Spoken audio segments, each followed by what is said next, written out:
Hello everyone, welcome back to Elevation. I hope you all are doing good. I hope आप सभी की preparation अच्छे से चल रही होंगी और आपके कंसेप्ट भी अच्छे से क्लियर हो रहे होंगे। आज की जो ये वीडियो है इसमें ना हम लिसनिंग को मॉड्यूल को स्टार्ट करेंगे। इस वीडियो का बेसिक मोटिव ये है कि आपको कुछ डूज एंड डोंट्स के साथ इंट्रोड्यूस करवाना है कि व्हाट इज लिसनिंग, है ना। लिसनिंग को अटेम्प्ट कैसे करते हैं, लिसनिंग में सेक्शंस कितने होते हैं, कितने आपके पास क्वेश्चन आएंगे, टाइम आपको वहां पे कितना मिलेगा, हम यहाँ पे उन सब के बारे में डिस्कस करेंगे। और इस वीडियो में हम एक बार ओवरव्यू देखेंगे हर एक टाइप का कि हमारे पास कौन कौन सी टाइप होती है, उसमें डिमांड कैसे चेक करना, और सिर्फ उसकी एक एक स्ट्रैटेजी डिस्कस करेंगे कि इसको अटेम्प्ट कैसे करना। इसके आगे की जो वीडियोस होंगे उनमें हम one by one with help of audio और ट्रांसक्रिप्ट हम अपनी लिसनिंग को समझेंगे कि ये लिसनिंग को अटेम्प्ट कैसे करना, सुनना कैसे है, हमने सुनते हुए हमने किस तरह से वर्ड्स को ध्यान रखना, आंसर को प्रिडिक्ट करने की कैसी कोशिश करें। तो आने वाली वीडियोस में हम वो डिस्कस करेंगे। आज हम ये वाली वीडियो स्टार्ट करेंगे। सबसे पहले हम स्टार्ट करेंगे लिसनिंग में कि लिसनिंग होता क्या, कुछ उसके डूज एंड डोंट्स।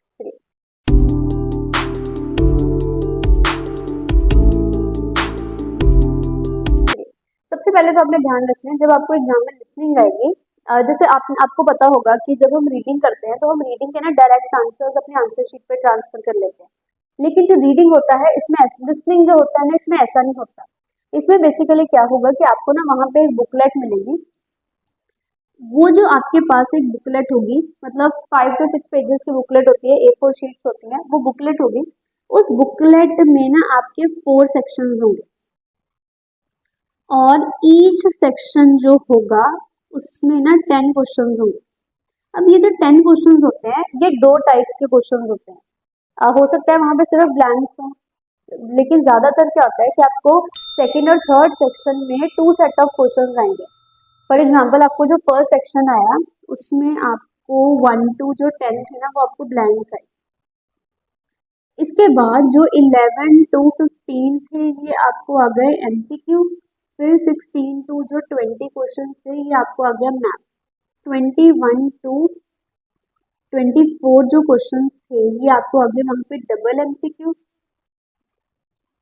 और 25 to 30 जो क्वेश्चन थे वो आपको ना डायग्राम के आगे कि आपको एक फिगर दी हुई होगी, आपने ना उसको कीवर्ड्स के साथ मैच करा कि कौन सा क्वेश्चन किसके बारे में बताता है। और लास्ट में आपको जो 31 to 40 क्वेश्चन है उसमें आपको फिर से ना वन वर्ड ब्लैंक्स आते हैं। फर्स्ट सेक्शन और लास्ट सेक्शन में ज्यादातर जो चांस होता है वो ब्लैंक्स का ही होता है। कभी होता है कि फोर्थ सेक्शन में आपको कुछ और आ गया। इस तरह से आपके वहां पे 1 to 40 question different different categories में डिवाइड होंगे। हमने वन बाय वन सेक्शन को अटेम्प्ट करना होता है और वहां पे हर जो सेक्शन होता है वो सीरियल ऑर्डर में चलेगा। सबसे पहले सेक्शन 1, फिर सेक्शन 2, फिर सेक्शन 3, फिर सेक्शन 4। जब भी आपके वहां पे लिस्निंग स्टार्ट होगी सबसे पहले तो ना वो पूरी लिस्निंग कभी भी एक ही फ्लो में नहीं बोलता। सबसे पहले वो फर्स्ट सेक्शन पे आएगा। फर्स्ट सेक्शन में आपको वहां पे 1 to 10 क्वेश्चन होंगे। आपने वो 1 to 10 क्वेश्चन इकट्ठे अटेम्प्ट नहीं करने।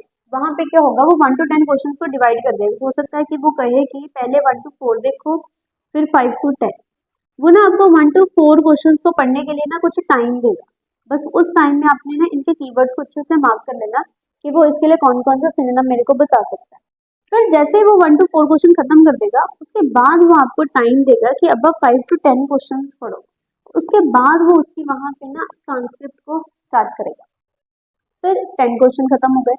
उसके बाद जब वो अगले सेक्शन पे जाएगा, अगले सेक्शन पे जाते टाइम वो आपको कहेगा कि आपके पास कुछ टाइम है, आप अपने आंसर्स को चेक करो। आप उसमें चेक कर सकते हो या फिर आप उस टाइम पे अपने अगले क्वेश्चन पढ़ने स्टार्ट कर सकते हो। फॉर एग्जाम्पल उसने आपको थोड़ा कुछ सेकेंड्स का टाइम दिया, उसके बाद वो सेक्शन 2 पे आया। अब ऐसे ही सेक्शन 2 को वो 2 पार्ट्स में डिवाइड कर लेगा। सबसे पहले वो कहेगा कि 11 to 15 में ना मैप है, इस मैप को एक बार देख लो। फिर वो पहले मैप की ट्रांसक्रिप्ट देगा। फिर वो कहेगा कि अब 16 to 20 क्वेश्चन अटेम्प्ट करो। ये हो सकता है आपको MCQ दिए हुए, तो बस उसके बाद आपने 16 to 20 अटेम्प्ट कर लेने। फिर 20 क्वेश्चन खत्म होने के बाद वो आपको टाइम देगा कि आप अपने आंसर्स चेक कर लो। फिर उसके बाद वो आपको दोबारा से टाइम देगा कि अब आप 21 to 25 क्वेश्चन रीड करो। फिर 26 to 30, फिर वो कुछ टाइम देगा आपको। फिर उसके बाद 31 to 40। आपने ध्यान रखना है जो पहले 3 सेक्शन होते हैं वो 2 पार्ट्स में कवर होते हैं, लेकिन जो लास्ट सेक्शन होता है इसमें वो सिर्फ आपको स्टार्टिंग में ही टाइम देगा कि अब आप अपने 31 to 40 क्वेश्चन जो है उनको एक बार रीड कर लो। जब आपका 35 या 36 क्वेश्चन होगा, जब आप यहाँ पे पहुंचोगे, यहाँ पे ना वो आके ना 1-2 सेकंड का ना पॉज लेगा, जिससे ना आपको पता लग जाएगा कि अब वो सेकंड पार्ट स्टार्ट करने जा रहा है। बाकी सारे सेक्शंस 2 पार्ट्स में डिवाइड होते हैं, लेकिन जो लास्ट सेक्शन होता है वो ये एक ही फ्लो में चलता है। और आपने सुनते हुए ध्यान रखना है कि मैंने स्पीड से उसको कवर कैसे करना है, क्योंकि जो लास्ट सेक्शन होता है ये थोड़ा सा हमारा फास्ट होता है। अब हमारे 40 क्वेश्चन तक अटेम्प्ट हो गया। जब आपको 40 क्वेश्चन खत्म हो, 40th क्वेश्चन खत्म हो जाएगा, उसके बाद ना वहां पे वो आपको 10 मिनट्स का टाइम देगा। आपके हेडसेट्स लगे हुए होते हैं, वो हेडसेट्स में बोलता है you have now 10 minutes to transfer your answers on the answer sheet. आपने जो भी आंसर्स अपने बुकलेट में लिखे हुए होंगे, आपने इन कैपिटल लेटर्स, ध्यान रखना है, इट्स वेरी इंपॉर्टेंट, आपके जो भी आंसर होंगे आपने उनको कैपिटल लेटर्स में ट्रांसफर करना है अपनी आंसर शीट के ऊपर।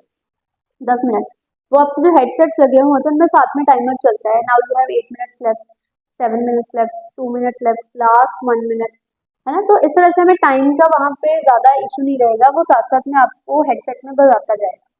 तो ये थी हमारी एक बार बेसिक डिस्क्रिप्शन की हमारे पास लिसनिंग क्या होती है। अब चेक करते हैं एक बारी, रीड सेक्शंस को केयरफुली रीड करना है आपने, कि लास्ट सेक्शन है, इसका मतलब वो एक ही फ्लो में सारा खत्म कर देगा, आपको दोबारा कोई चांस नहीं मिलेगा क्वेश्चंस को रीड करने का।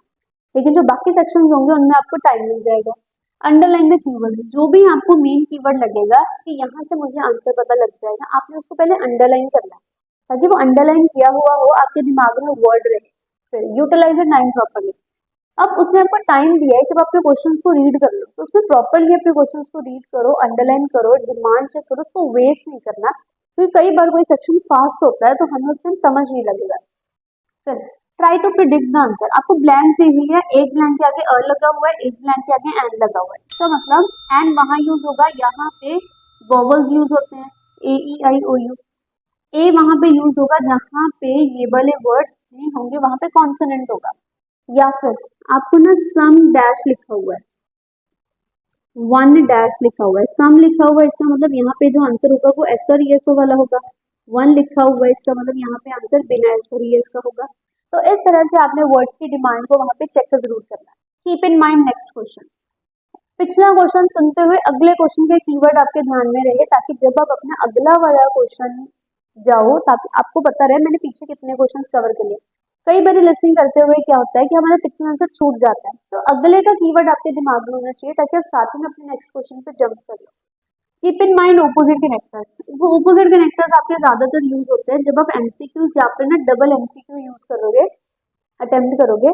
इसमें ओपोजिट कनेक्टर्स की बहुत इंपॉर्टेंस होती है। जैसे जैसे वो आपको ओपोजिट कनेक्टर बताता जाएगा, आपने अपने अगले वाले ना ऑप्शन पे चले जाना। फॉर एग्जाम्पल उसने सी बोला, फिर उसने हाउएवर बोल दिया, क्रॉस है, देन वो बी पे आया बट उसने बट बोल दिया, फिर उसके बाद जो आपके पास आंसर बच जाएगा वो आपका मेन आंसर होगा।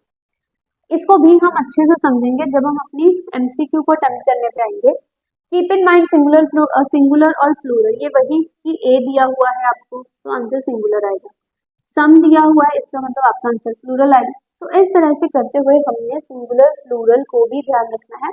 सबसे इंपॉर्टेंट आपने ये ध्यान रखना है, जब आपने अपने आंसर्स को ट्रांसफर करना है, आपने इन कैपिटल लेटर्स में उसको ट्रांसफर करना है। अगर आपने बाई चांस गलती से स्मॉल लेटर्स लिख दिए तो मेक श्योर वो वहां पे वर्ड आंसर काउंट ही नहीं होगा, वो सारे ही आपके क्रॉस हो जाएंगे। अब हमारे पास कुछ टाइप्स हैं लिसनिंग में, ये डिफरेंट टाइप्स हैं, इनमें से आपके 40 क्वेश्चन बन के आएंगे। हमारे पास होती है ब्लैंक्स, जैसे हम स्कूल्स में करते हैं, मैचिंग हो गई, मैं स्कूल में जाने के मैचिंग करते हैं, लेफ्ट हैंड साइड पे गिवन है, राइट हैंड साइड में, इसमें हमने अल्फाबेट्स को मैच करना होता है कि आपके पास ऑप्शंस होते हैं, हमने उनके आंसर्स अल्फाबेट्स में लिखने होते हैं। मैप आएगा, आपको किसी जगह की लोकेशन दी होगी, एमसीक्यूज आपको एबीसी ऑप्शंस होंगे, डबल एमसीक्यू। डबल एमसीक्यू वो वाली हमारी टाइप होती है कि जिसमें ना आपको एक क्वेश्चन दिया होगा और क्वेश्चन के अंदर उसने बता देने आपको 2-3 ऑप्शन।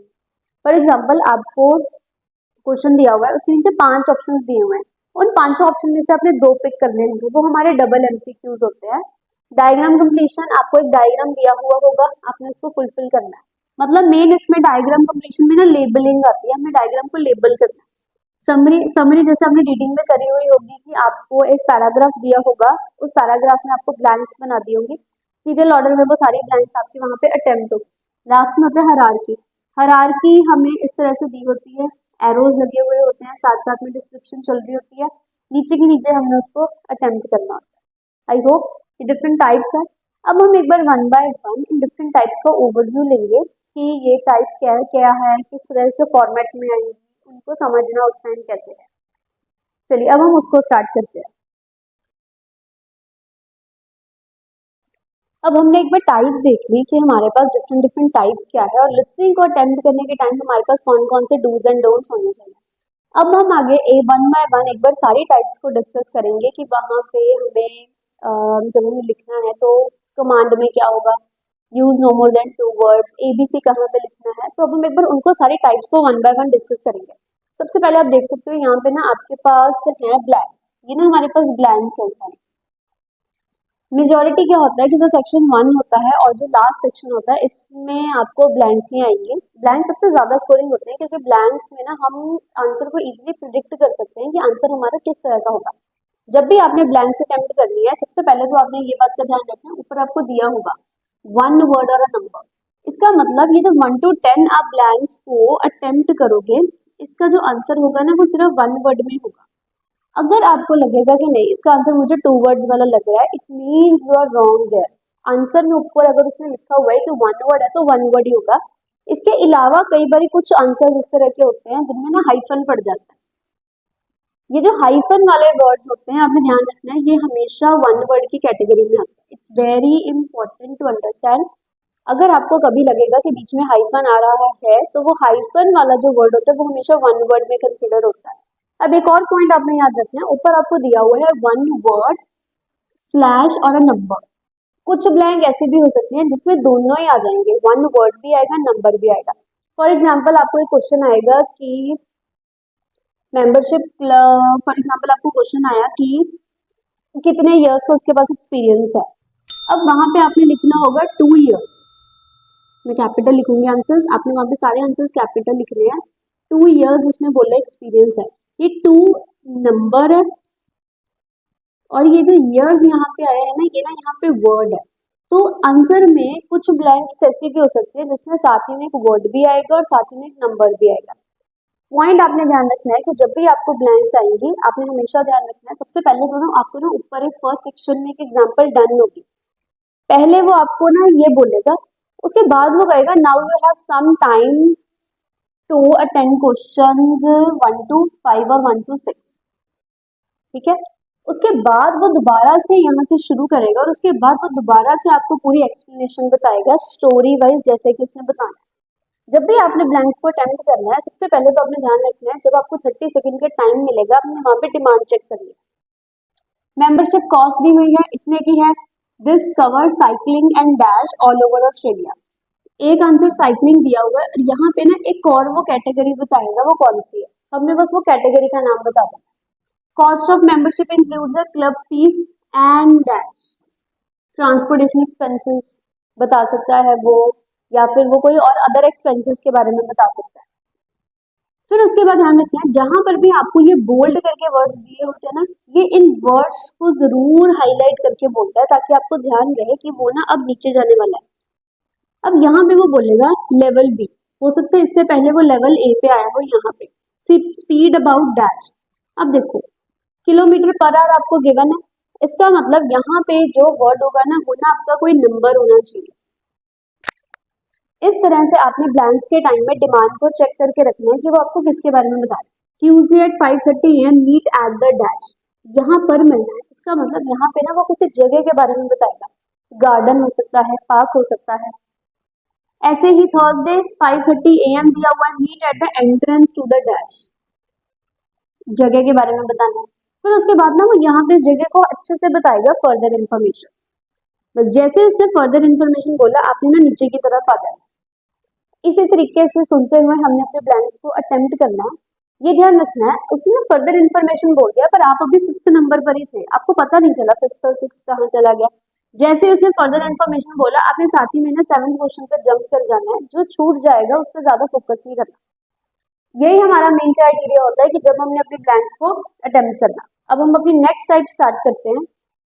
ओके, अब हमने ब्लैंक्स देख ली, अब हम उसके बाद अपने सेकंड टाइप स्टार्ट करेंगे। सेकंड टाइप में देखो हमारे पास है यहाँ पे एमसीक्यूज है।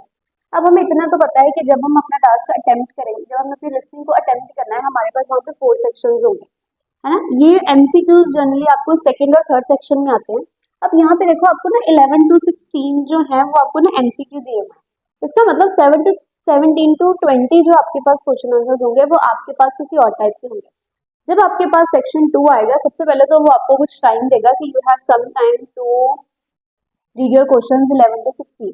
अब 11 to 16 में जब हमारे पास एमसीक्यूज आए, अब हमने वो टाइम को यूटिलाइज कैसे करना है, एक बार अभी हम उसको देखेंगे। सबसे पहले तो आपने ध्यान रखना है, जो भी आपके पास यहाँ पे मेन क्वेश्चन होंगे, आपने उसके कीवर्ड को ध्यान रखना है। कीवर्ड देखना है, how much time for volunteering does the company allow पर एम्प्लॉय। हाउ मच टाइम, वो ना टाइम बताएगा। देखो आपको ऑप्शंस में भी टाइम दिया हुआ है, कितना टाइम मिलेगा।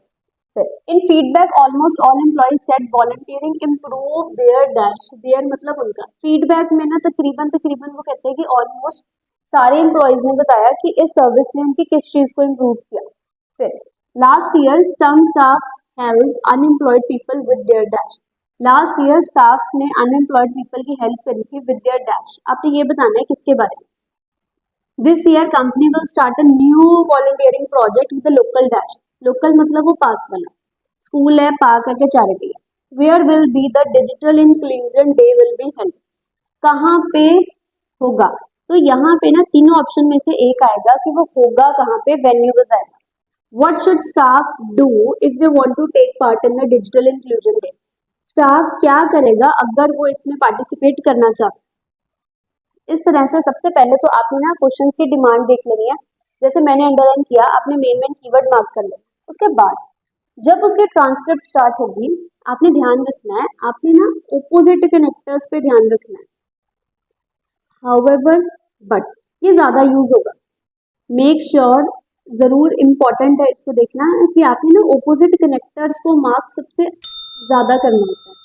जैसे जैसे वो ओपोजिट कनेक्टर बोलता जाएगा, आपको पता लगता जाएगा कि वो कहाँ कहाँ पे जा रहा है, क्योंकि ओपोजिट कनेक्टर से वो अपनी बात पे शिफ्ट हो जाएगा। अब सबसे पहले तो हमने कीवर्ड मार्क किए होंगे, उसके बाद मैंने पढ़ा होगा कि यहाँ पे 2 आवर्स है, 1 डे है, 8 आवर्स है। फीडबैक में वो किसके बारे में बताएगा, प्रमोशन, सेटिस्फैक्शन, रिलेशनशिप। इधर लिटरेसी स्किल्स एप्लीकेंट्स है, स्किल्स के बारे में बताया गया। स्कूल है, लोकल पार्क, लोकल चैरिटी हो गया, है ना। तो यहाँ पे वेन्यू 3 तरह के बताए होंगे। तो मैंने ना एक तरीके से सारे कीवर्ड्स अंडरलाइन किए हुए होंगे वहां पे, लेकिन जब वो मेरी ट्रांसक्रिप्ट शुरू होगा तो मैंने आपको बताया कि आपने ना ओपोजिट कैरेक्टर्स पे ध्यान रखना है। अब जब वो आपको इसके बारे में बताएगा, वो वहां पे ना तकरीबन तीनों ही ऑप्शंस बोल देगा। अब तीनों ऑप्शन सुनते हुए हमें कैसे पता चलेगा, फॉर एग्जाम्पल जब वो आया यहाँ पे कि कंपनी ने प्रोजेक्ट इसके साथ करना है लोकल डैश, हो सकता है वो सबसे पहले ना वो पार्क बोले, फिर वो कहे नहीं हमने कैंसिल कर दिया, फिर वो कहेगा कि नहीं but we want to do it with charity but it is scheduled for next year. वो नेक्स्ट ईयर के बारे में बता देगा। ऐसे ही वो कहेगा कि नहीं हम नया प्रोजेक्ट स्कूल के साथ करने लगे हैं, इसके साथ करने लगे हैं। तो बस करने किसके साथ लगे हैं, स्कूल के साथ। तो हमें ना स्कूल को मार्क कर देना। दोबारा से बता रही हूँ, वो आपको तीनों ऑप्शंस बोलेगा। बहुत रेयर होता है कि वो एक बोले। हमारा मेन कीवर्ड क्या था कि वो किसके साथ स्टार्ट करेगा, स्कूल है, पार्क है, चैरिटी है, ये हमारे पास ऑप्शन है। हो सकता है कि वो बोले कि पार्क के साथ करना था पर हमने कैंसिल कर दिया, चैरिटी के साथ तो सोचा है पर वो अभी तक शेड्यूल नहीं हो पाया, फिर देखेंगे। फिर वो हो सकता है कि वो स्कूल के बोल दे कि हम स्कूल के साथ करने लगे हैं with the help of children.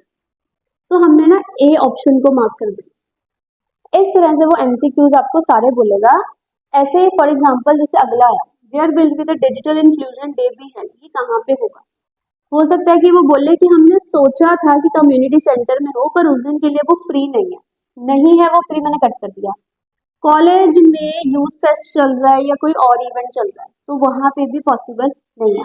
Then we decided कि जहाँ पे ट्रेनिंग फैसिलिटी है वहां कर ले, तो बस हमने ना उस ऑप्शन को वहां पे मार्क कर दिया। ओपोजिट कनेक्टर्स को जरूर ध्यान देना है, क्योंकि जैसे जैसे वो ओपोजिट कनेक्टर बोलता रहेगा वो वहां से अगले अगले ऑप्शन पे शिफ्ट होगा। तो आपने इस बात का ध्यान रखना। आई होप आपको क्लियर होगा कि एमसीक्यूज क्या है, इनको कैसे आपने करना। बस ध्यान रखना है जब वो आपको टाइम देगा, आपने जल्दी से ना वहां पे ना कीवर्ड्स को अंडरलाइन कर लेना। और जब वो आपको ट्रांसक्रिप्ट बताएगा बस आपने ऑपोजिट कनेक्टर्स का ध्यान रखना है और साथ साथ में वहां से घूमते रहना है जैसे जैसे वो आपको बताने की कोशिश करेगा। चलिए अब हम अपनी नेक्स्ट टाइप स्टार्ट करते हैं। देखो अब नेक्स्ट हमारे पास टाइप है डबल एमसीक्यूज। डबल एमसीक्यूज जो होते हैं वो हमारे एमसीक्यू के साथ में ही होते हैं, बस उसमें ऑप्शन ये होती है हमारे पास कि हमने एक ही क्वेश्चन में से 2 और मोर देन 2 आंसर्स मार्क करने होते हैं। एमसीक्यू में तो हमने देखा कि मेरे पास 11 to 16 क्वेश्चन थे, जैसे अभी हमने पिछली स्लाइड में देखा कि 11 to 16 क्वेश्चन थे, उन सब में ए बी सी डी या फिर आपको ना सी तक ऑप्शन होगा, आपने उसको मार्क करना ए बी और सी। देखिए जो डबल एमसीक्यूज होते हैं, अब इसमें आप देख सकते हो आपको यहाँ पे दिया हुआ है क्वेश्चंस 19 एंड 20। इसका मतलब आपने 19 और 20 वाला क्वेश्चन अटेम्प्ट करना है। अब आपको फॉर एग्जांपल जैसे दिया होगा 17, 18, 19, 20, जो ये वाला क्वेश्चन है ये आपको 19, 20 के बारे में बता रहा है। आपने ना कोई 2 लेटर चूज करने हैं A to E, A B C D E. A to E में से वो आपको कोई भी 2 ऑप्शंस बोलेगा, आपने ना उन 2 ऑप्शंस 219 20 के आगे लिखना है। फॉर एग्जांपल आपको इसका आंसर लगा ए एंड ई, तो आपने ना इसको यहाँ पे लिख देना है ए ई। आप ए ई भी लिख सकते हो या फिर आप इसको ई ए भी लिख सकते हो, क्योंकि जब भी इस तरह के डबल एमसीक्यूज होते हैं उसका जो हमारा आंसर होता है वो होता है इन एनी ऑर्डर, ये आपने ध्यान रखना। आप ई ए लिख लो वो भी ठीक है, ए ई लिख लोगे वो भी ठीक है। ऐसे हमारे पास 17, 18 क्वेश्चन है, उसमें भी उसने ऑप्शन दिया हुआ है कि आपने ए टू ई आंसर लिखना है। फॉर एग्जाम्पल आपको 17 और 18 का जो क्वेश्चन था उसके ट्रांसक्रिप्ट में आंसर ना सी और बी लगा, तो आप सी बी लिख लो या फिर आप इसके साथ बी और सी लिख सकते हो।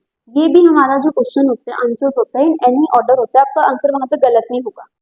बस आपने डबल एमसीक्यू में ध्यान रखना है आपके पास ऑप्शन ज्यादा होंगे, क्वेश्चंस कम है, मतलब ऑप्शंस कम है, सिर्फ 2 ही निकालना है, तो वो बोलेगा तकरीबन सारे, बस वो उनको एलिमिनेट करता जाएगा कुछ ना कुछ बोल के। फॉर एग्जाम्पल अब वो एलिमिनेट कैसे करेगा, What 2 activities on the last digital inclusion day did participant describe are useful? वो कहता है कि ना कौन सी 2 एक्टिविटीज जो लास्ट डे पे हुई थी वो पार्टिसिपेंट्स ने बोला यूजफुल है। पहले तो जब आपको टाइम मिलेगा आपने कीवर्ड देख लिया, यूजफुल है, पार्टिसिपेंट बताएंगे। Learning to use tablets, tablet को कैसे यूज करना, फैमिली के साथ कम्युनिकेट कैसे करना, ऑनलाइन शॉपिंग कैसे करनी है, गेम कैसे खेलनी है, ईमेल कैसे सेंड करनी है। ऑप्शन वो सारे बताएगा, पर इसमें भी ध्यान रखना है सुनते हुए आपने ना ऑपोजिट कनेक्टर्स पे ध्यान रखना है कि वो आपको कैसे ऑपोजिट कनेक्टर्स के बारे में बता रहा है।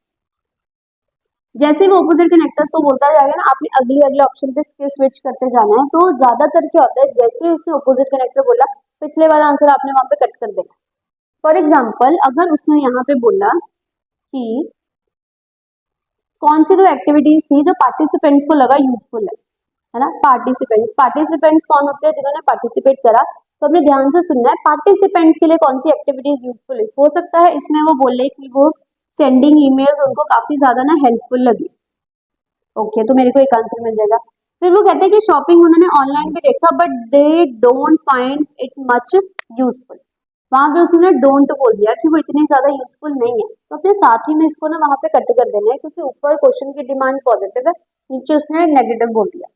ऐसे ही हो सकता है वो कह दे कि learning to use tablets visitors के लिए हेल्पफुल रहा, विजिटर्स, लेकिन हमारा टॉपिक किसके ऊपर है, पार्टिसिपेंट्स के ऊपर, तो यहाँ पे जो विजिटर्स है वो मेरी क्वेश्चन की डिमांड को फुलफिल नहीं कर रहा है, इसका मतलब मैंने इसको भी आंसर कट कर देना। हो सकता है फिर वो कहे कि उनको फैमिली के साथ बातचीत करने में बड़ी अच्छी हेल्प मिली, तो बी और ई, तो बी और ई मेरा वहां पे आंसर होगा। आपने इस तरह से ध्यान रखना है जब भी आप डबल एमसीक्यू अटेम्प्ट करोगे आपने सबसे पहले तो क्वेश्चन की डिमांड चेक करनी है, क्वेश्चन किसके बारे में बता रहा है। कीवर्ड्स हमने ऑलरेडी अंडरलाइन किए हुए होंगे, तो बस पार्टिसिपेंट मेन फोकस है कि पार्टिसिपेंट को कौन सी एक्टिविटीज यूजफुल लगी, तो पार्टिसिपेंट्स को ध्यान से सुनना है।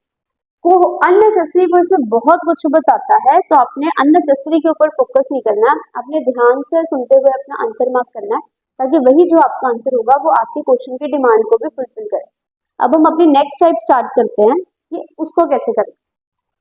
अब हमारी जो नेक्स्ट टाइप है वो है हमारे पास मैचिंग। मैचिंग जैसे नॉर्मल हम जैसे स्कूल्स में करते थे कि हमें 2 ऑप्शन गिवन होते, लेफ्ट हैंड साइड पर भी गिवन है, राइट हैंड साइड पर भी गिवन है, उनको आपस में मैच करना।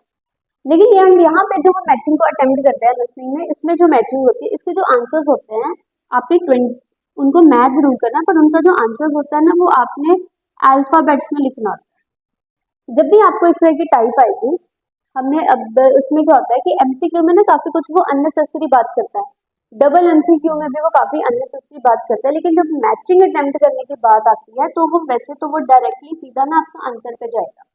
जब भी आपको मैचिंग आएगा आपने ध्यान रखना है, जहां पे आपका क्वेश्चन नंबर होगा ना उस क्वेश्चन को आपने अटेम्प्ट करना है। एस्पेक्ट्स ऑफ रस प्रीवियस प्रेजेंटेशन, प्रेजेंटेशन के एस्पेक्ट्स बताए हुए हैं, स्ट्रक्चर है, आई कॉन्टेक्ट है, लैंग्वेज है, चॉइस ऑफ वर्ड्स है, हैंडआउट्स है, ये उसने एक स्ट्रक्चर बताया। अब मेरे पास वहां पे टाइम था, तो सबसे पहले तो मैंने ना इनको अंडरलाइन कर लिया कि वो इसके बारे में मेरे को बता रहे। अब इम्पोर्टेंट नहीं है कि वो स्ट्रक्चर आई कॉन्टैक्ट इसी को वर्ड को एज इट इज यूज करेगा, वो इनकी जगह सिनोनिम यूज कर सकता है, स्ट्रक्चर को वो लेआउट यूज कर सकता है ना। बॉडी लैंग्वेज के लिए वो बोल सकता है यूर बॉडी मूवमेंट्स कैसे हैं, चॉइस ऑफ वर्ड्स के लिए वो वर्ड सिलेक्शन वर्ड यूज कर सकता है। तो इस तरह से वो सिनोनिम यूज करेगा, थोड़ा सा आपको कंफ्यूज भी करने की कोशिश करेगा ताकि आपको थोड़े से क्वेश्चंस को ढूंढने में परेशानी हो। सबसे पहले तो ऊपर जरूर पढ़ना, उसने दिया होगा choose 5 answers from the box, ये बॉक्स आपको गिवन है, इसमें आपको ऑप्शन दिए हुए हैं, उसने बोला इनमें से 5 यूज करना है ताकि हम 26 to 30 क्वेश्चन अटेम्प्ट कर लें। ऑप्शन हमेशा आपके पास ज्यादा होंगे, लिसनिंग में आंसर रिपीट नहीं होता कि ए 2 का आंसर होगा या सी 2 ऑप्शन क्वेश्चन का आंसर होगा। फिर जो आपको आंसर लगेगा आपने ये पूरी लाइन वहां पे नहीं लिखनी। फॉर एग्जाम्पल आपको 26 का सी लग रहा है, you can't right not enough, अगर आपको लगेगा इंस्टेड ऑफ दैट आपने ना उसका अल्फाबेट लिखना है कि उसका अल्फाबेट क्या है, ये आपने ध्यान रखना है। फिर टाइम है मेरे पास, सबसे पहले तो मैंने इसको देखा, अंडरलाइन कर लिया कि मेरे पास वर्ड्स क्या क्या है, इसी के साथ मैंने वहां पे इन ऑप्शंस को जरूर देखना है कि lack the conclusion, useful in future, not enough, sometimes distracting, shows originality, covered a wide range, not too technical, मैंने अंडरलाइन कर लिया। बस जैसे जैसे वो इनको स्टार्ट करेगा, अब वो यहाँ से आपकी ट्रांसक्रिप्ट स्टार्ट करेगा। सबसे पहले वो बोलेगा स्ट्रक्चर, जैसे उसने स्ट्रक्चर बोला मैंने ऊपर चले जाना है, वो इनमें से किसके बारे में बता रहा है। फिर अगर मुझे लगेगा आंसर एफ है तो मैंने एफ लगा देना। फिर वो आई कॉन्टेक्ट पे आएगा, जैसे वो आई कॉन्टेक्ट पे आया आपने समझ जाना है कि 26 जो क्वेश्चन है वो खत्म कर चुका है, आपने साथ ही में अगले कीवर्ड्स पे चले जाना है। फिर वो बॉडी लैंग्वेज पे आएगा, फिर आपने अगला सुनना है, फिर चॉइस ऑफ वर्ड्स, फिर हैंडआउट, सारे जो आंसर्स होंगे ना वो आपके सीरियल ऑर्डर में चलेंगे। बस आपने इतना ध्यान रखना है, अगर सपोज करते हुए आप ना बॉडी लैंग्वेज पे आ गए पर आपको पता ही नहीं चला 27 कहाँ गया, तो आपने उसी टाइम उसको छोड़ देना है, आपने सीधा अपने 28 क्वेश्चन पे आ जाना है। क्योंकि अगर नेक्स्ट क्वेश्चन स्टार्ट हो गया पर आप अभी भी ऊपर ही हुए तो आपके अगले स्किप हो जाएंगे, आपको नहीं पता चलेगा। तो जब भी मैचिंग करनी है आपने इन बातों का ध्यान रखना है कि जिसके आगे क्वेश्चन नंबर होगा वो आपका मेन क्वेश्चन है। आपने इन क्वेश्चंस को ऊपर वाले अल्फाबेट्स के साथ मैच करके बताना है। आई होप आपको ये भी टाइप ऑफ क्लियर हो गई होगी। आने वाली वीडियोस में हम विद एग्जांपल्स विद वॉइस हम इनको अंडरस्टैंड करेंगे और भी अच्छे से, ताकि आपको और भी ज्यादा क्लैरिटी हो। अब हम अपनी नेक्स्ट टाइप स्टार्ट करते हैं इसके बाद। अब नेक्स्ट हमारे पास टाइप है मैप। अब हम मैप देखेंगे कि हमने मैप को कैसे अटेम्प्ट करना। आपने एकेडमिक में टास्क 1 में मैप को अटेम्प्ट किया होगा कि मैप में हमें चेंजेस बताने होते हैं। जब हम वो टास्क अटेम्प्ट करते हैं तो उसमें हमें कुछ बातों का ध्यान रखना है कि नॉर्थ साउथ ईस्ट वेस्ट इधर है, ये वाला पोर्शन नॉर्थ ईस्ट है, इधर मेरा साउथ ईस्ट है, इधर साउथ वेस्ट है, इधर नॉर्थ वेस्ट है। उसी तरीके से जब आपको लिसनिंग में मैप आता है तो वो ना यहाँ पे इन डायरेक्शंस की हेल्प लेता है और वो इन डायरेक्शंस को बताते हुए ना आपको मैप में घुमाना शुरू करेगा। अब मैप को जब भी आपको मैप आएगा सबसे पहले तो अपने ध्यान रखना है आपको ना क्वेश्चन नंबर आपका जमा होगा ना वो आपका मेन क्वेश्चन है, एक तो ये ध्यान रखना है। उसके बाद ऊपर ना डिमांड चेक करनी है, उसने बोला write the correct letter A to I. अब ए टू आई जो अल्फाबेट्स है ना वो आपको इस साइड पे गिवन है, तो इसका मतलब अगर आपको कोई भी लोकेशन लगेगी आपने वहां पे नॉर्थ साउथ ईस्ट वेस्ट नहीं लिखना कि वो किस डायरेक्शन पे है, आपने वहां पे इनमें से कोई अल्फाबेट यूज करना। फॉर एग्जाम्पल वो आपको सबसे पहले यूज करेगा ट्रैफिक लाइट, वो आपको कहेगा कि आप इस टाइम सुपरमार्केट के पास हो। अब देखो नीचे मैंने लिखा हुआ है साउथ और इस साइड पे मेरी डायरेक्शन बनती है साउथ ईस्ट, कि आप साउथ ईस्ट वाले सुपरमार्केट पे हो, इसका मतलब आपकी जो लोकेशन है ना आप इस टाइम यहाँ होगे साउथ ईस्ट। फिर वो हो सकता है आपको कहे कि आगे की तरफ चलो, टेक योर फर्स्ट लेफ्ट, ये आपका राइट है, ये आपका लेफ्ट है। उसने बोला वहां से लेफ्ट लो और चलते जाओ टिल द स्ट्रीट एंड्स। उसने बोला जब तक वो स्ट्रीट खत्म नहीं होती। जहां पे वो एंड हुई देयर आर ट्रैफिक लाइट्स। इसका मतलब वो जो ट्रैफिक लाइट्स होंगी वो यहाँ पे होंगी। अब यहाँ पे जब मैं पहुंची वहां पे मेरा कौन सा अल्फाबेट गिवन है? ए। इसका मतलब 14 का ना आंसर आपका ए होगा। आपने ये ध्यान रखना है। वो आपको इसके बीच में जो डिस्क्रिप्शन बताई हुई है उसके बारे में बोल सकता है। फॉर एग्जाम्पल वो आपको कहे कि सुपरमार्केट से आपका स्टार्टिंग पॉइंट है तो आप समझ गए मैं यहाँ हूँ। फिर वो कहेगा go to school road, take your first left, move to the high street until you comes to an end. तो यहाँ पे मैंने क्या किया, मैंने लेफ्ट राइट नहीं बोला ज्यादा, मैंने जो जो मेरे को यहाँ पे मार्किंग्स थी मैंने उसकी हेल्प से अपनी लोकेशन को मार्क कर लिया। जब आपको वहां पे टाइम मिलेगा कि अब आपके पास कुछ टाइम है, आप अपने क्वेश्चंस को चेक करो, उस टाइम पे आपने ध्यान रखना है, आपने वहां से कीवर्ड्स मार्क करने हैं। सबसे पहले तो आपने इनको जल्दी से पढ़ लेना। ट्रैफिक लाइट्स है, पेडिस्ट्रियन क्रॉसिंग है, पार्किंग है, नो पार्किंग के बारे में वो बता रहा है, डिसेबल पार्किंग के बारे में बता रहा है, पेमेंट को वाइड कर दिया, और ये लोडिंग और अनलोडिंग के बारे में बता रहा है। साथ ही में आपने इधर में से ना कीवर्ड मार्क कर लेने हैं। ये स्टेशन रोड है, library, high street, bank, campus, supermarket, road, supermarket, school. इस पॉइंट पे आपने चेक कर लेना है कि आपको जो सुपरमार्केट है ना वो दो बता रहा है। जैसे वो सुपरमार्केट बोलेगा तो आपने ध्यान से सुनना है वो कौन से वाले सुपरमार्केट के बारे में बता रही है। ये सुपरमार्केट थोड़ा सेंटर के नीचे पड़ रहा है, ये वाला जो सुपरमार्केट है वो मेरे साइड में पड़ रहा है। वो अच्छे से आपको डिस्क्रिप्शन बताएगा कि वो कौन से वाले सुपरमार्केट के बारे में बता रहा है। फॉर एग्जाम्पल एक और कर लेते हैं। फॉर एग्जाम्पल वो आपका क्वेश्चन पे आएगा, फॉर एग्जाम्पल पार्किंग अलाउड, उसने बोला वो कहेगा कि start from the supermarket, supermarket से शुरू किया। वो कहेगा मूव स्ट्रेट, उसने स्ट्रेट बोला, हम सीधा चले गए। फिर वो कहेगा देयर इज अ बेल्ट, ये देखो ये वाला जो एरिया ये बेल्ट है, क्रॉस द बेल्ट, मैंने बेल्ट क्रॉस कर दिया। फिर वो कहेगा come to the C section, ये देखो ये सी बना हुआ है छोटा सा वहां पे, C. In front of school there is a no parking. Similarly move towards south, south ऊपर है, देयर इज पार्किंग अलाउड। अब ध्यान रखना है, बोलते बोलते उसने क्या बोला कि सुपरमार्केट से आगे आओ, एक बेंड को क्रॉस करो, स्कूल के सामने नो पार्किंग है। ध्यान रखिए यहाँ पे मैंने बोला नो पार्किंग, लेकिन हमारी क्वेश्चन की डिमांड क्या थी? पार्किंग। फिर वो कहता है कि सीधे चलो साउथ की तरफ, वहां पार्किंग अलाउड है, तो मैं आगे की तरफ चली गई। तो ये इसका मतलब पार्किंग अलाउड वाले का आंसर मेरा क्या आ गया? F। वो इस तरह से आपको थोड़ा कंफ्यूज करने की कोशिश करेगा, पर आपने ट्रांसक्रिप्ट को ध्यान रखना है कि वो डायरेक्शन किस तरह से बताएगा। जैसे ही आपको मैप आएगा साथ ही में आपने अपने अकॉर्डिंग डायरेक्शंस वहां पे मार्क कर लेनी है कि ऊपर नॉर्थ होता है, इधर साउथ है, राइट की तरफ ईस्ट पड़ता है, इधर आपका वेस्ट होगा। इन दोनों पोर्शंस को आपने बोल देना है नॉर्थ ईस्ट, इधर से आपका आएगा साउथ ईस्ट, इधर से आपका आएगा साउथ वेस्ट, और इधर से आपका चला जाएगा नॉर्थ वेस्ट। इवन आपको वैसे ये भी एग्जाम में दिया ही आएगा। आई होप आपको क्लियर होगा कि मैप को हमने किस तरह से अटेम्प्ट करना। अब हम अपने नेक्स्ट टाइप पे मूव करते हैं। चलिए अब हम अगली टाइप स्टार्ट करते हैं। अगली टाइप को स्टार्ट करने से पहले ना अभी हमने पिछली स्लाइड में एक क्वेश्चन देखा था, जब हमने अपने 17, 18 और 19, 20 क्वेश्चन वहां पे हमने अटेम्प्ट किए थे। उस पे हमने देखा था कि हमें क्वेश्चन दिए हुए हैं, मतलब दो दो वहां पे ऑप्शंस लगाने थे। एक क्वेश्चन मेरे पास था 17, 18, एक मेरे पास वहां पे क्वेश्चन था 19, 20। ये इन एनी ऑर्डर चल रहे थे। आई होप आपको याद होगा, अभी हमने पीछे करा। ये भी ना सिमिलर उसी के जैसे एक टाइप है, लेकिन ये थोड़ी सी चेंज हो गई। अब देखो यहाँ पे उसने आपको दिया हुआ है क्वेश्चन आपने अटेम्प्ट करने हैं 26 to 30। आपकी आंसर शीट पे 27, 28, 29, 30 इस तरह से क्वेश्चन होगा। बस ये अब 5 क्वेश्चन आपके ना डबल एमसीक्यू बन गए। उसने क्वेश्चन के ऊपर दिया हुआ है choose 5 answers from the box and write the correct letter A to H। आपने अपनी आंसर शीट पर ना A to H लिखना। फॉर एग्जाम्पल आपको 20 इनके कोई 5 ऑप्शंस मिल गए। आपको मिल गया सॉयल, कंटेनर, हाइट, टाइप्स और नीचे कंडीशन ऊपर कंटेनर। अब आपको ये 5 ऑप्शंस मिल गए। आप अब इन 5 ऑप्शंस को इन एनी ऑर्डर लिख सकते हो यहाँ पे। For example A, B, G, D और E, इस तरह से। ये आंसर्स जो आपके 26 to 30 होंगे ये इन एनी ऑर्डर होंगे। जरूरी नहीं है कि वो A to H ही आपको एक्सप्लेन करेगा, वो बीच बीच में से पिक करेगा। क्वेश्चन में उसने बोला हुआ है 5 आंसर्स आपने बॉक्स में से कलेक्ट करने हैं, है ना।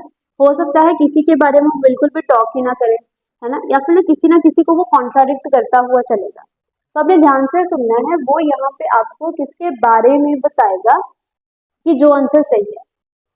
बहुत ध्यान से अटेम्प्ट करना है, डबल एमसीक्यू में ज्यादा कंफ्यूज नहीं होना। चलिए अब हम अपनी टाइप स्टार्ट करते हैं। ये हायरार्की है।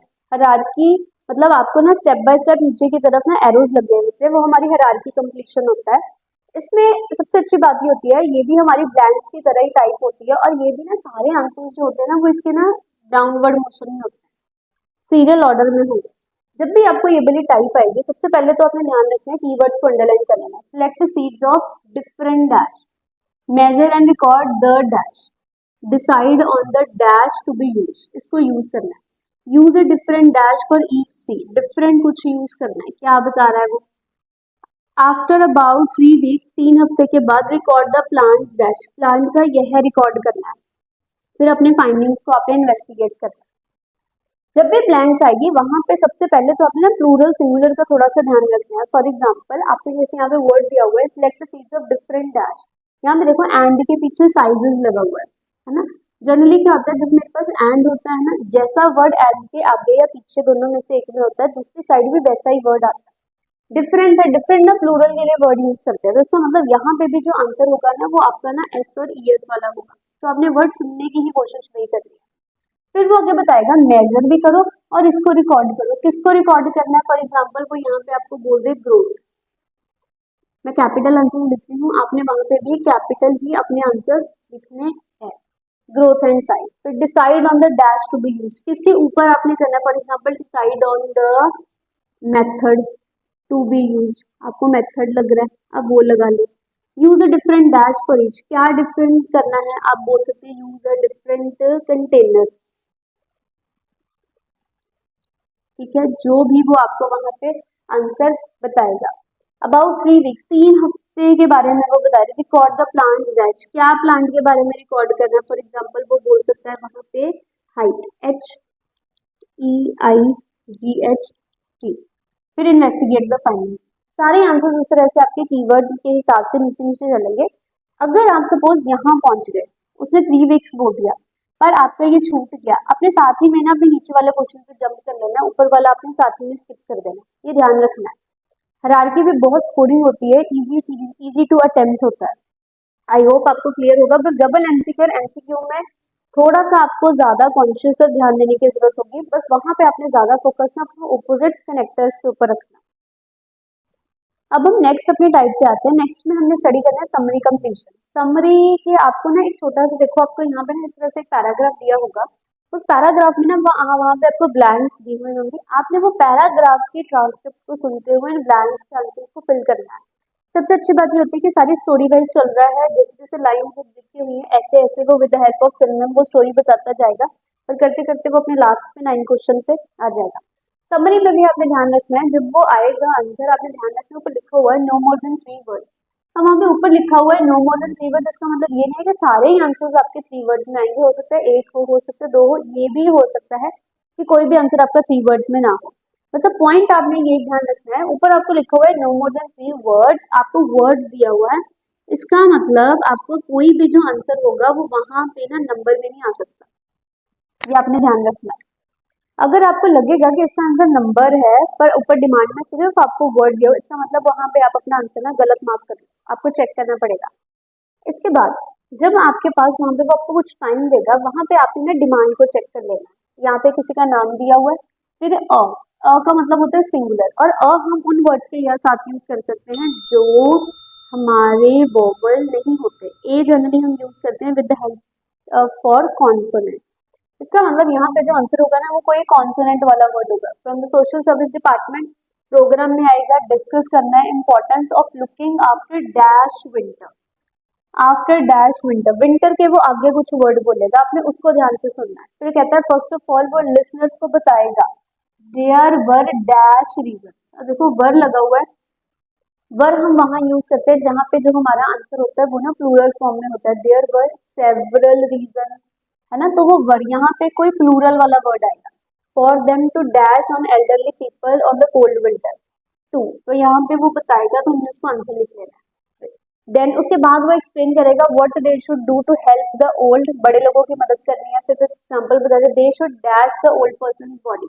शुड, अब शुड का मतलब क्या होता है, ऐसा होना नहीं चाहिए। तो अपने शुड पे फोकस रखना है कि वो शुड के साथ कौन सा आपको वर्ड बताने की कोशिश करेगा। Make sure that the room where the old person live is that, वो कैसा होना चाहिए। हो सकता है वो बोल दे इट शुड बी हॉट, तो मतलब वो गर्म होना चाहिए। Make sure if the old person could have a dash meal, a लगा हुआ है, इसका मतलब यहाँ पे आंसर एक सिंगुलर वाला वर्ड मील दिया हुआ है, तो कोई एडजेक्टिव हो सकता है यहाँ पे, या फिर आपको ए लगा हुआ है, इसका मतलब कोई आंसर वॉवल वाला वर्ड नहीं होगा। A regular meal, a good meal, इस तरह से कोई वर्ड आ सकता है। फाइनली वो वहां पे क्या मेंशन करेगा कि government and other local dash already involve, other जैसे for example other local bodies, other local members, कोई भी इस तरह से वर्ड आ सकता है कि ऑलरेडी इस तरह का काम करते हैं। ही विश, जो लिसनर्स हैं वो हेल्प करेंगे ओल्ड की to contact with the dash, किसके साथ कॉन्टैक्ट करना है वो यहाँ पे बताएगा, कोई स्पेसिफिक करेगा क्योंकि द लगा हुआ है, to get some help for them. इस तरह से जब हमारे पास टाइम होगा हमें थोड़ा क्विकली वहां पे कीवर्ड को अंडरलाइन करना है, थोड़ा सा आंसर को ना प्रिडिक्ट करने की कोशिश करना है कि वो किसके बारे में बता रहा है, और सुनते हुए ना डिमांड के ऊपर फोकस रखना है। सिंगुलर प्लूरल के बारे में बता रहा है, कॉन्सोनेंट के बारे में बता रहा है, यहाँ पे कोई वोवेल की डिमांड हो सकती है। अगर नंबर लगेगा पर ऊपर डिमांड में सिर्फ वर्ड है, तो आंसर को कैसे आपने सोचना। तो इन सारी बातों का एक बार आपने ध्यान रखना है जब भी आपने समरी को अटेम्प्ट करना है। फॉर एग्जाम्पल अगर आपका ना 4th क्वेश्चन स्किप हो गया पर आपने यहाँ पे पहुंच गए हो, उसने एग्जाम्पल आपके स्टार्ट कर दिया है, बस साथ ही में आपने ना यहाँ पे आ जाना है। ऊपर चाहे एक छूट जाए, दो छूट जाए, उसको उसी टाइम पे आपने छोड़ देना है, ज्यादा वहां पे पैनिक नहीं करना। पहले अपने अगले वाले क्वेश्चन आपने अच्छे से वहां पे अटेम्प्ट कर ले। अब हम अपने लास्ट टाइप पे आते हैं। ओके, अब हम अपनी लास्ट टाइप को स्टार्ट करते हैं। ये वाली टाइप को हम बोलते हैं डायग्राम कंप्लीशन। डायग्राम कंप्लीशन में बेसिकली क्या होगा कि आपको एक डायग्राम गिवन होता है और उस डायग्राम के साथ में हमें थोड़े से एरोज दिए हुए होते हैं। होती ये भी टाइप वैसे ब्लैंक्स की तरह ही है, पर इसमें ना वो हमें एरोज के साथ दिया हुआ होता है, जैसा कि आप यहाँ पे देख रहे हो। बस अब वो इन एरोज की हेल्प से ना आपको ना सारी डिस्क्रिप्शन बताएगा, और उस डिस्क्रिप्शन को सुनते हुए आपने अपने आंसर मार्क करना। ये वाली जो आपको डायग्राम कंप्लीशन की टाइप दी हुई है, ये आपको दी हुई है डबल एमसीक्यू के साथ। इधर आपने ऊपर डिमांड पढ़ लेना है, use 3 answers from the box, 3 answers pick करने हैं आपको। यहाँ पे 4 ऑप्शन गिवन है, आपने ये ध्यान रखना है। आपने सबसे पहले ना नंबर चेक कर लेना, वहां पे आपको नंबर क्या गिवन है। फॉर एग्जाम्पल पहले 11 है, फिर 12 है, और उसके बाद 13। सबसे पहले वो 11 पे आएगा, उसके बाद वो 12 पे जाएगा, और उसके बाद वो ना 13 पे आएगा। ऐसा नहीं करना कि पहले मैं 13 पे ध्यान दे दूं, ये नीचे दिया हुआ है ज्यादा, है ना, फिर मैं 12 देखूं फिर वो 11। नो, आपके क्वेश्चन के जो नंबर होंगे, यहाँ पे उसने मेरे को बोला है कि आपने 11, 12, 13 अटेम्प्ट करना है, तो आपने पहले 11 सुनना है, फिर 12 आएगा, और उसके बाद आपका आंसर 13 आएगा। इसके लिए ये ध्यान रखना। इसके बाद एक तो हमने एबीसीडी पढ़ लेना है, जब मेरे को टाइम मिलेगा कि इंडिकेटर के बारे में बता रहा है, ऑन ऑफ बटन है, रीसेट है, टाइम कंट्रोलर, एक वार्निंग इंडिकेटर है। उसके बाद आप देख रहे हो यहाँ पे आपको ना बीच में पार्ट्स बने हुए हैं और सब पे एरो लगा हुआ है ना। एक ये जो तीसरे नंबर वाला यहाँ पे जो एरो है ना, ये वाले एरो के बारे में बता रहा है। ऐसे ही आपको यहाँ पे जो 12 ब्लैंक है वो इस पोर्शन के बारे में बता रहा है, और जो 13 नंबर पे ब्लैंक है ना, वो ये वाले स्विच के बारे में बता रहा है। बस वो ना यहाँ पे अगर आप देखो कि आपको सारी डिस्क्रिप्शन ना ये इस रेक्टेंगुलर बॉक्स में है, डिफरेंट डिफरेंट वो इसके एस्पेक्ट्स बता रहा है। तो यहाँ पे आपने सुनते जाना है वो क्या बता रहा है। हो सकता है वो स्टार्ट करे इन द सेंटर, बड़ा सा बटन है सर्कुलर, फिर उसके राइट पे हॉट बटन है, लेफ्ट पे रीसेट बटन है, उसने लेफ्ट पे बोला रीसेट, तो मैंने अपने 11 के आगे ना सी लिख देना। फिर उसके बाद वो 12 पे आएगा। 12 पे हो सकता है वो कहे कि सबसे पहले जो स्क्वायर शेप है ना वो आपका टाइम कंट्रोल है, लेकिन स्क्वायर शेप के बाद और सेंटर वाले सर्कल के जो नीचे पड़ता है ना वो आपका टाइम, वो आपका वार्निंग इंडिकेटर है। तो यहाँ पे ना आपने ई लिख देना। ऐसे वो कहेगा कि जो लास्ट बटन है यहाँ पे राइट साइड पे जो आपका लास्ट स्क्वायर बटन है वो आपका इलेक्ट्रिसिटी इंडिकेटर है, बस आपने ना वहाँ पे ए ऑप्शन लिख दिया। एक पॉइंट आपने ध्यान रखना है कि जो सारे एरोज हैं, जो सारी वर्किंग है ना, वो इसी पोर्शन में है। तो बस जहां आपका एरो होगा आपने ना वहां वाले पोर्शन पे अपना मेन फोकस रखना है, वो किसके बारे में बता रहा है। हो सकता है वो कहे कि जो 11 वाला है वहां पे ऑन ऑफ था, पर नहीं, मैं गलत हूँ, ऑन ऑफ नहीं है, वो तो इलेक्ट्रिसिटी इंडिकेटर के बारे में बता। तो बस जो बाद में वाला बताएगा कि नहीं ये सही है, तो आपने उसका आंसर लगा देना। यही हमारी डायग्राम कंप्लीशन होती है। इसमें भी आपने ये ध्यान रखना है, अब आपको ये वाला सपोज पहले वाला पता नहीं चला और उसमें सेकंड वाला पता लग गया आपको, अब वो यहाँ पे आ चुके, आपने साथ ही में यहाँ पे आ जाना। फिर जो ऑप्शंस आपके पास बच जाएंगे, जितना आपको सुना हुआ होगा, आपने उसमें से उसको गेस करने की कोशिश करनी। आई होप आपको एक बार क्लियर हो गया होगा कि हमने लिसनिंग में हमारे पास डिफरेंट सेट ऑफ क्वेश्चंस कौन से हैं, उनको किस तरह से अटेम्प्ट करना। इसके आगे वाली जो वीडियोस होगी उनमें हम वन बाय वन इन टाइप्स को with the help of transcript understand करेंगे कि जब हमने एक्चुअल में एग्जाम अपना देना है, वहाँ पे जब हमने अपने ट्रांसक्रिप्ट को सुनना है तो हमें किस तरह से चेक करना। तो और ऐसी वीडियोस के लिए आप हमारे चैनल को लाइक, शेयर और सब्सक्राइब जरूर करना। आई होप आपके बाकी मॉड्यूल्स की भी प्रिपरेशन अच्छे से चल रही होगी, उनका भी लिंक आपको नीचे डिस्क्रिप्शन बॉक्स में मिल जाएगा, आप वहां से उनको भी चेक कर सकते हो। Thank you.